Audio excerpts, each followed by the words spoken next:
Howdy y'all, JT here. Hope y'all living a good life as always. Yes, I am still alive. Thankfully, I know it's been several weeks since I've done a grow update. I know I promised to do one bi-weekly, but some personal issues and work scheduling and just life basically got in the way of that. But I am back on a beautiful Sunday down here on the farm and going to show off my plants a little bit, show the progress. As you can see, they're doing pretty good. If you remember, they're only under a 15-watt light, which is considered in the growing world to be a really, really small light. I mean, 15 watts.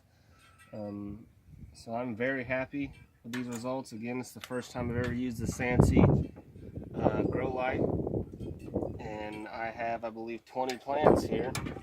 And they're doing really good. Check out this 7-pot douglas. That's pretty dang What a good. beauty. Sorry about that wind noise. I don't know how loud it's going to be. May have to edit that out. Not sure. Last time I did a video, I think this fish pepper was in a pretty bad way, but I pulled it out. See, it's got a little bit of the leaf variegation, the colored spots. I'm hoping more of that comes through. So yeah, here they are. I got a Jimmy Nardello, which is a sweet pepper. Some say it's the best pepper you can get a hold of. That's not hot. It's already trying to flower. I don't know if you can see that right in there. I'm trying to focus. Yeah.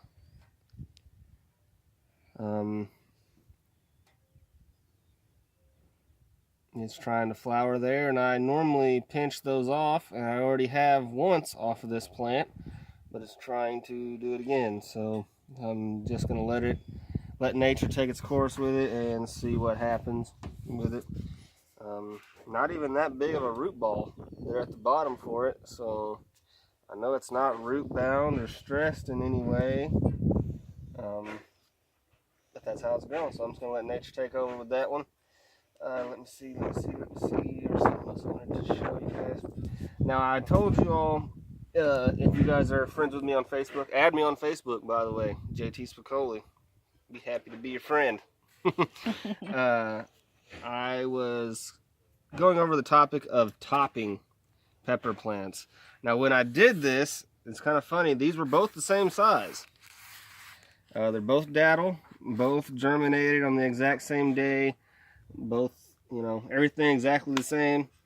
However, I topped this one and it has continued to grow significantly higher than the one that hasn't been topped. So that's pretty interesting. I said in the group that topping was futile and asked people to change my mind, and it really kind of took off in, I believe it was Hot Pepper Growing Society or maybe Pepper Lovers. I can't remember. I belong to several different pepper groups on Facebook. But it really kind of took off, got a lot of response, and I said I was going to do this experiment, and to my surprise, these are both the same height when I topped them. The topped one's actually grown. In my experience, I've never really noticed a difference in yield.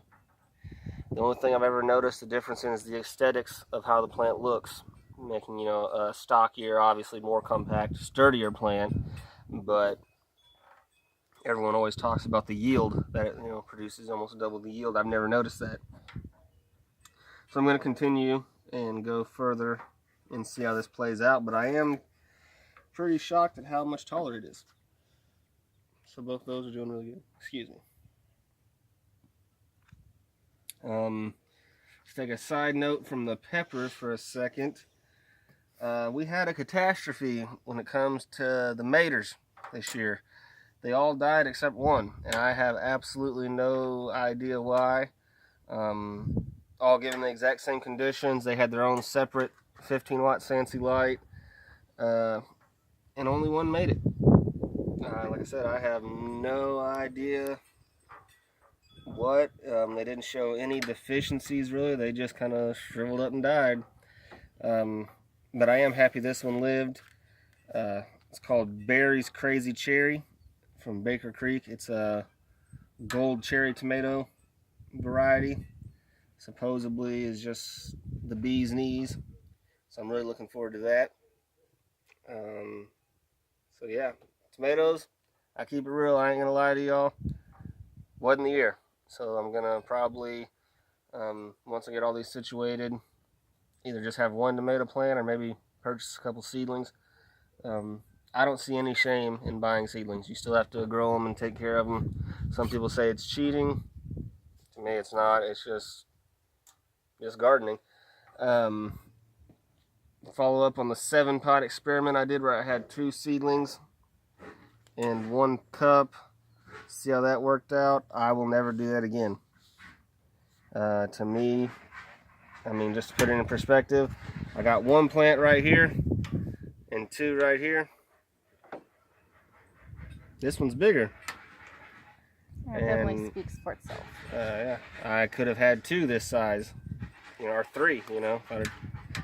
But hey, that's what experimenting is all about. Like Miss Frizzle says, take chances and make mistakes.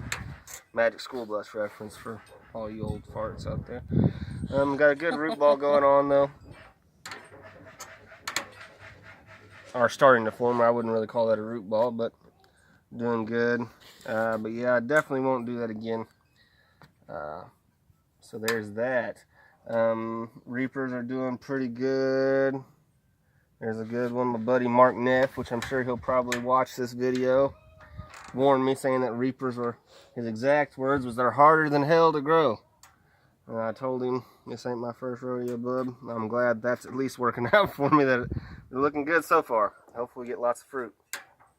I think I have, let's see, 1, 2, 3, 4 Reapers. Yep, 4 Reapers total.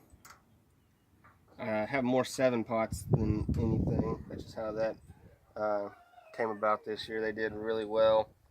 My Moruga Scorpion, this one got a suntan a little bit. Sometimes when you're hardening them off, I'll try to make this quick so the video isn't 100 years long, but sometimes they get that way. I've noticed in my experience during the hardening off process, which is where you just you'll set them out, because LEDs or whatever, you know, when you're starting indoors, there's no UV light, or at least not that amount of the sun, which can burn the leaves just like it can our skin. So I start out 1 hour, and the next day 2 hours, next day 3 hours, you know, so on, adding an hour at a time until they're out all day. Then I'll transplant them, and that works out pretty good. This habanada, which is, as the name says, supposedly tastes just like a habanero, but is a sweet pepper, sweet with no heat. It does not like, it isn't really liking the hardening off or the sun. You can see those leaves are curling up. That's from what I understand. Excuse my dirty hands, been out doing stuff today. It's kind of like a defense mechanism to shield the leaf from sun, and it just doesn't. It's growing really good. I mean, I've tied a little stake to it, or stick I should say, but every time I take it outside and it goes to doing that, it doesn't seem to really like that too much. Let's see, what else kind of peppers are there? I think I'm not going to go over every single one because you guys can see them, but yeah, they're doing really good. I started administering my super juice. That's what I call it anyways. It's a gallon of water with 4 tablespoons of fish emulsion, 3 tablespoons of Epsom salt, and I know y'all gonna just go crazy. Anyone's actually, you know, watching. I use a quarter of a serving of Miracle-Gro, and do that, and I shake it all up, feed it to them, and that's, I know it's a lot of nitrogen, but it works really well, and I only do it about once every 2 to 3 weeks, and it's been working really good. Like I can say, I couldn't be happier with the amount of space and lighting that I have had this year. Pretty satisfied.